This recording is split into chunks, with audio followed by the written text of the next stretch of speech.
I would have thought the one thing that we could all agree on, that the world could all agree on, except possibly Russia and Putin, is that Russia was and is the aggressor in what's happened in Ukraine. That it was Russia that invaded Ukraine. They started it, full stop. In the way that you wouldn't really argue that Poland invaded Germany in 1939. I mean, we know who started the Second World War. So let's just remind ourselves of what Trump said at Mar-a-Lago in this impromptu press conference yesterday. The implication is absolutely clear from that comment, that he's blaming Ukraine for the war, for starting it 3 years ago and not stopping it since, when, in fact, they've been defending their territory. I mean, how sloppy does it get, really? I think it's very shocking. And actually, because I was in Cabinet when the war started, and we had, I think, an emergency meeting at 6 in the morning. I mean, it was a big deal. And all through the weeks before the invasion, the speculation was all about, will Putin actually do this? And some people were saying he wouldn't. Some people were saying that he would. But that was and there was no question, as you said, that Russia was not the aggressor. They were absolutely the aggressor, and we got behind the people of Ukraine, we got behind Zelensky. So for President Trump now to say that somehow they started it is bizarre, to the point that one is, starting to question whether he's fully sort of competent. And that's the thing, because he's in charge of trying to sort out peace with this. I mean, Jonathan, how worried should we be by what he's said, his approach, how he's viewing it, and what it's going to mean for Ukraine? Well, I think every morning we're waking up to this new world order. Yes. And every morning we are shocked, but we've got to get our heads around the fact that this is the world we're now in. And Trump is doing a deal with Russia. Russia are getting what they want. Now, we all want to see peace. We all want to see this war come to an end. We strongly believe that any deal should have Ukraine's sign-off, and it should be a deal that suits Ukraine. But the reality of this big global power politics is that Trump and Putin look like they're doing a deal They'll just and sort saying it out. sod you to the rest of the world. Whatever suits them as well, because it sounds like they'll both be benefiting from it, won't they? That's absolutely right. I mean, the shocking thing for me is that, we haven't seen this before. America generally takes a moral leadership. Even if people say it's hypocritical, they've always dressed they've always said, that they're the leaders of the free world. That's always been the implication, and that they're going to defend Europe come what may. And he's saying, enough of all that. You've got to pay. We want to get a deal. We want to get resources. And Ukraine's got to have an election.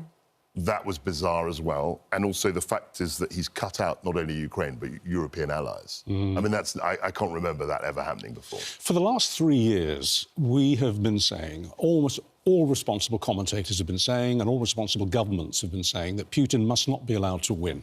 Because if he is allowed to win, then it'll just be the first step in a series of acts of aggression. And it looks like he's won. Hands down, actually. I can't see what he's been asked to give up.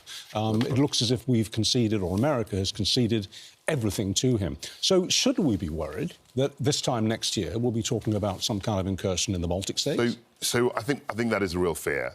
We're a bit premature. We have to see the terms of the deal. I don't want to comment on it, but I was very shocked about what he said yesterday when he not only implied that Ukraine started the war, but then he started talking about Zelensky's poll ratings. Now, I don't know anything about polling in Ukraine, given the context of the war, but it was weird that he started riffing on the fact that he thinks Zelensky should be essentially removed. And pointing out the fact there hasn't been an election. I mean, they've been a bit busy, haven't they? That's exactly really, right. sorting out the war. But this, in my view, isn't a moment for hand-wringing across Europe. I think European powers have to accept the reality that we are now in. And that means... I completely agree with you. And that means spending on defence and getting our own house in order. I believe that we need to hit the 2.5% level, and I hope my government moves quickly on that and announces how it's going to do it. But we also need other European powers like Germany and so on to step up to the plate. I agree with that. So what's going to happen there? Because we saw this emergency summit in Paris on Monday, completely ineffectual. Germany left early in a bit of a huff. They've reconvened a bit later today. There's going to be a second emergency meeting. What's going to come out of that? So, look, I mean, it was very striking to me because that they didn't come up with a statement. Usually, when there's an international gathering of ministers, there's some kind of agreed communique, which doesn't say very much, but it's a sort of marker. Yeah. The fact they said nothing suggests to me that they're in disarray, frankly. Yeah. And they haven't got unity on this. And it'll be interesting to see what they come up with. Are we going to pull this back in any way, shape or form? Or, as you say, is this really the new order now? And are we basically going to be bossed around by a conjunction between Russia and America? Well, I mean, let's see where these negotiations get to. But I think if I was in the cabinet with my colleagues, I'll be raising some serious concerns about defence spending and what we're going to do next. And I think we do have to increase our defence spending, but we've got to... I mean, look, Germany is a point-blank refusing. Now, Germany's politics is about to change. We all expect the governing party of Germany to lose. I think the election's this weekend. I think Sunday. It's Sunday. So, I mean, Germany may be in a different position by this time next week. But Europe cannot put their heads in the sand and pretend this isn't happening. So it is happening. There's been a lot of talk, hasn't there, just to say about, you know, what happens. Keir Starmer has talked about the possibility of putting our army in as peacekeeping forces, and there's obviously a lot of discussion about whether we have the capability, who else would join us. Germany's made it clear that they won't. Our debate this morning is talking about whether national service should be made mandatory, because when we look at how many members of the armed forces we've got, we just haven't got the numbers to do that. And actually, is this one way of trying to make sure that we build up our armed forces so that we can defend ourselves? I think it is one way. I mean, that was famously one of the things that Rishi Sunak said in the campaign. I mean, it got drowned out by other things. But I think there is a case for it. Typically, in the past, our military, the leaders, have been against it because it takes so much resources to train the soldiers and the numbers of people coming through. But I think it is a new world, and I think in this new order we've got to look at everything. Well, what do you make of this morning's commentary in the Daily Mail, page 7 of the Daily Mail? Big piece written by Sir Richard Shirreff, who's the former Deputy Supreme Allied Commander, so he knows of what he writes and speaks.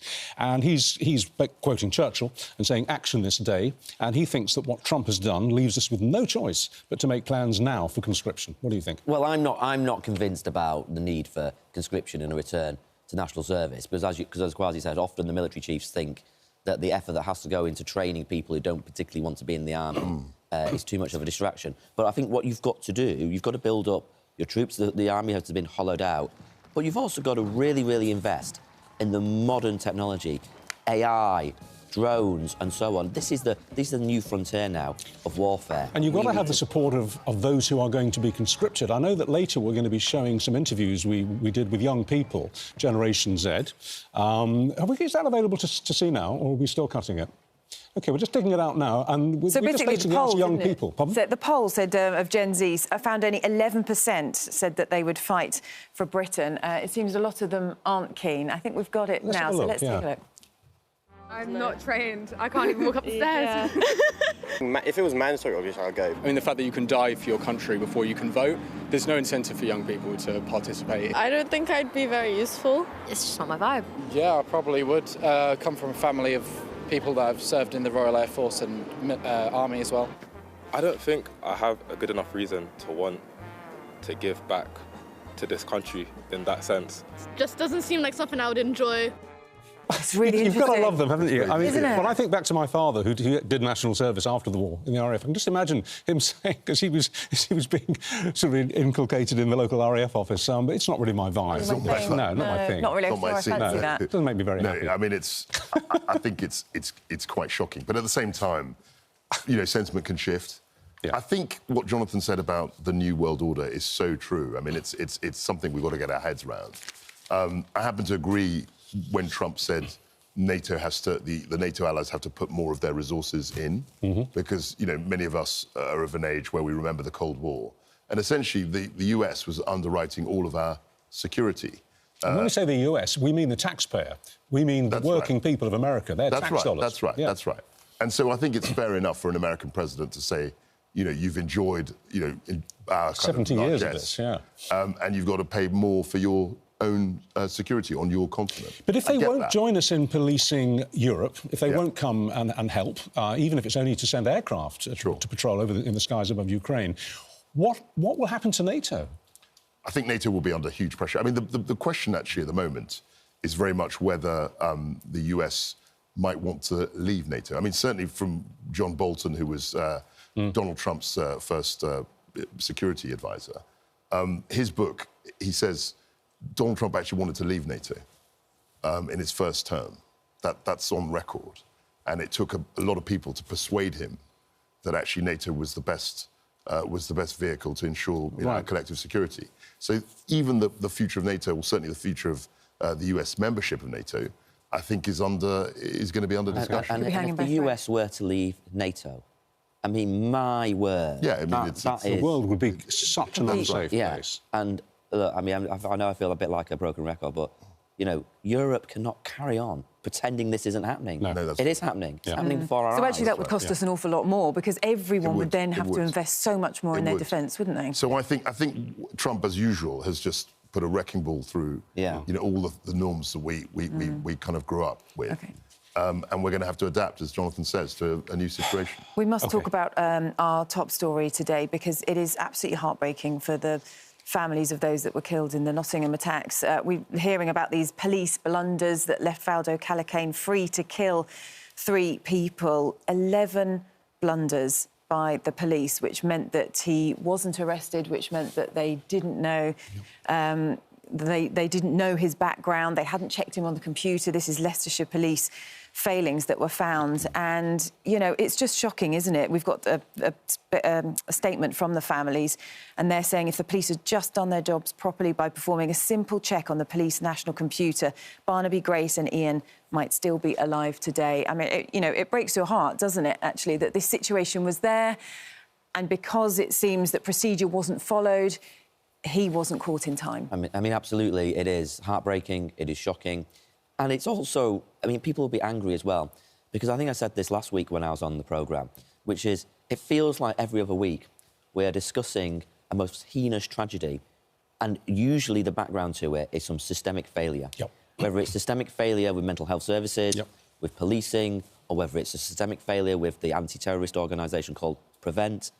All of these awful people who go on to do awful things, at some point have been in an interaction with they've been in the net. Public they've been caught in the net, and they've been, and it's failed. Why do we keep having these failures in our public services? I think there is now an inquiry into the Nottingham tragedy, quite rightly so. But I think government's got to step back and look at all of these issues across the board and really ask serious questions of public services. As Charlotte said, the guy had attacked 2 of his workmates, violently attacked them, dangerously attacked them, only 2 or 3 weeks before the killings in Nottingham.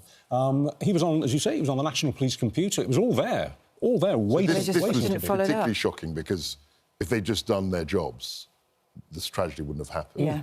And it was all about the process. Some of the other things we talk about, there's been a failure of picking up information, or people have made wrong judgments. It seems to be an unwillingness. It's funny, in a system where we are sending more and more people to jail for these short sentences and then recalling them, at the same time, running in parallel with that, there seems to be a reluctance to arrest certain people and keep them in custody. And if anybody in the Midlands at that time deserved being held in custody, it was Calacane. He was a very dangerous man. I mean, the neighbours were jumping out of windows to get away from him. One woman had to go to hospital with a very badly injured back. So he punched another employee in the face. He'd reached for a knife shortly after the assault, and the officers are accused of failing to act on the information. They failed to download CCTV. They made no attempt to arrest him or interview witnesses.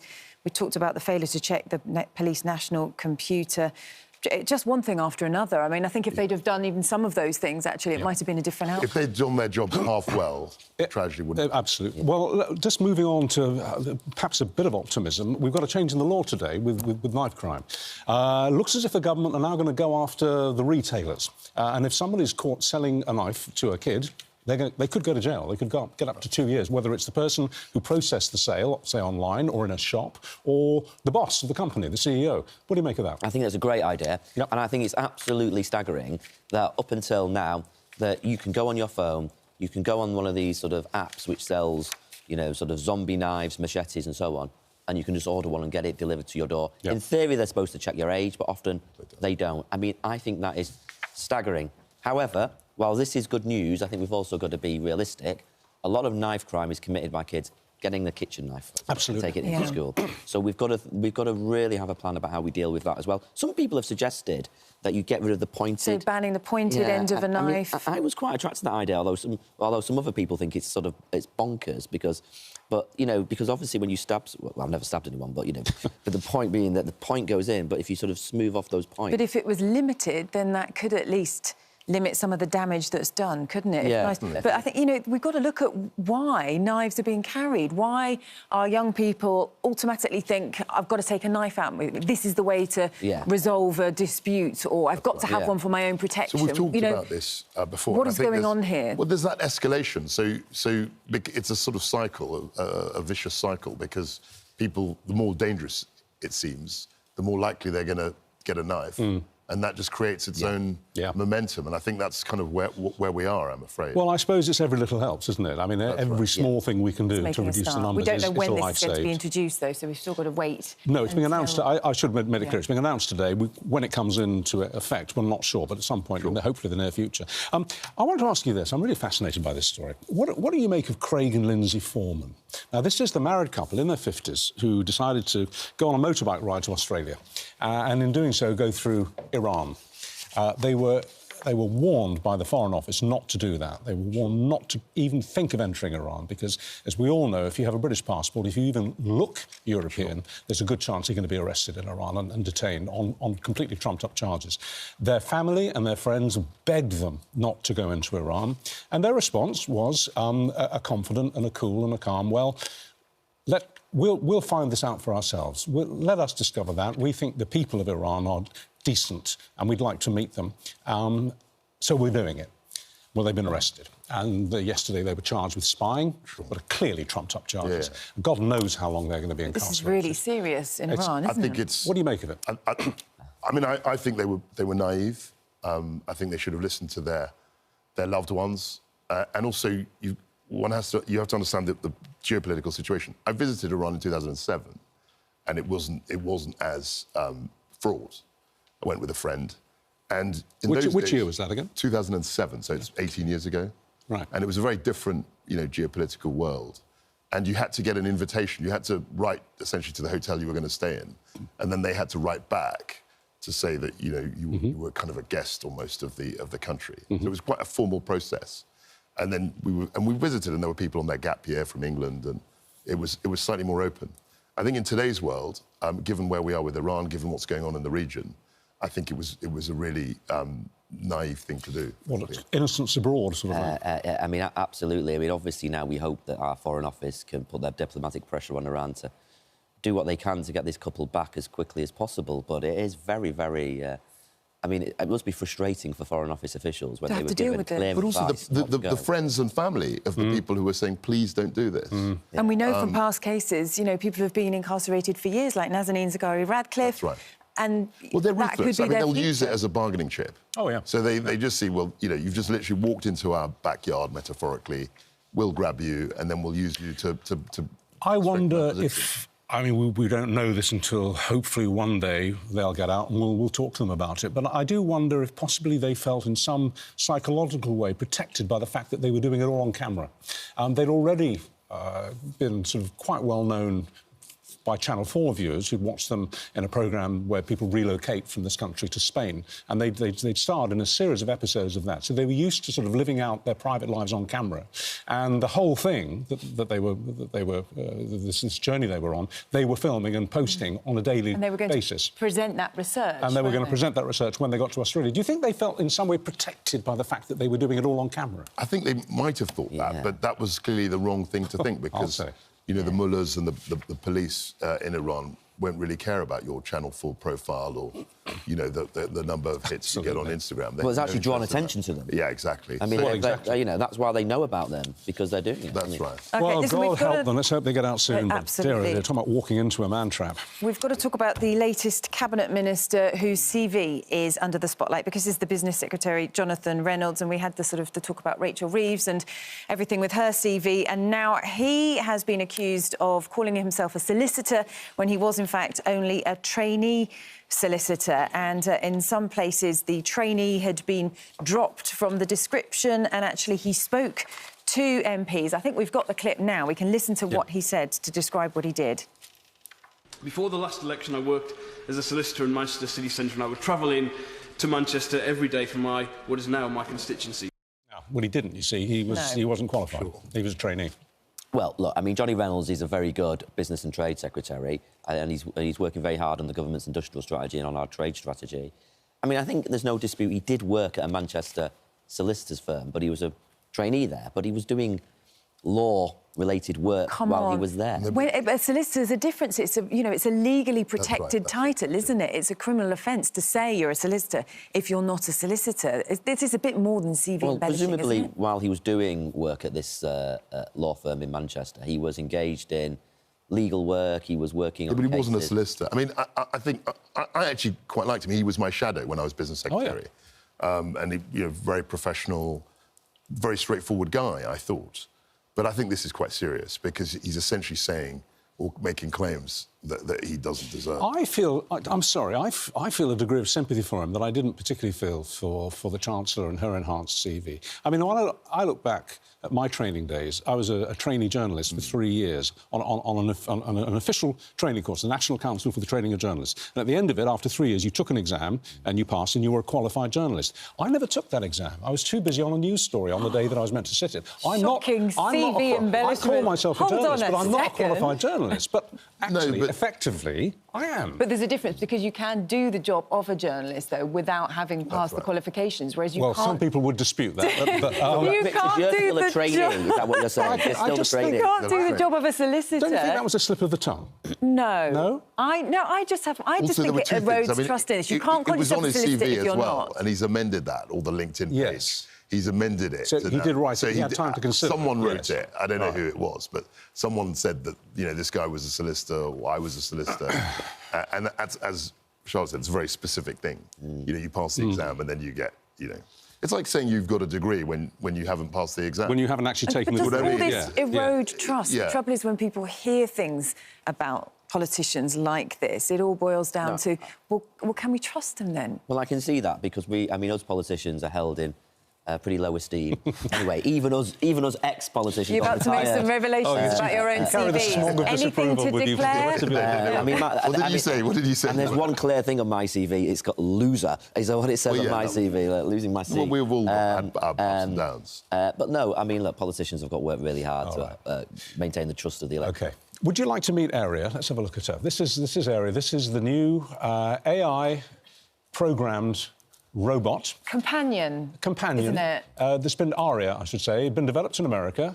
It goes on sale today in America. You can just get the talking head, or you can get the full automated head, shoulders, trunk, knees and toes, legs, arms, knees and toes. It's to ease loneliness, so people can have a chat with Arca.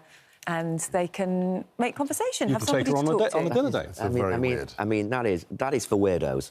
I couldn't agree with you. And the sorts of fellas who want that, it's not because they're lonely. I mean, look, it is. It's weird. It's disturbing. It's very disturbing. Well, I've got a 3-year-old daughter. She's got dolls that look like that. So the whole thing. Is a bit creepy. Yeah, very creepy. Totally creepy. But it's not just the physicality of it, it's the AI input. So you can have a spontaneous conversation with Arca.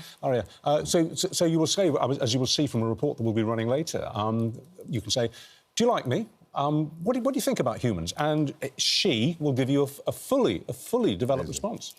Yeah, I mean, look, I think we're not going to be able to roll the tide back. No. I mean, I'm a great believer that once the technology's there, we've got to try and use it. But as Jonathan says, I mean, there's serious questions. Because we know where it's leading, don't we? Yeah. And there are serious questions asked about the sort of person that would want to have that sort of companion. Honestly, if one of your mates, you arranged to meet a mate for a drink, and they walked in with new that, friend with me. You'd be like, what the... Well, you never know, right? I mean, in 20 years' time, people could be going on dates. But, I mean, that is scarily realistic. Yeah. That's the thing, as you say, with technology goes. And people are getting in touch.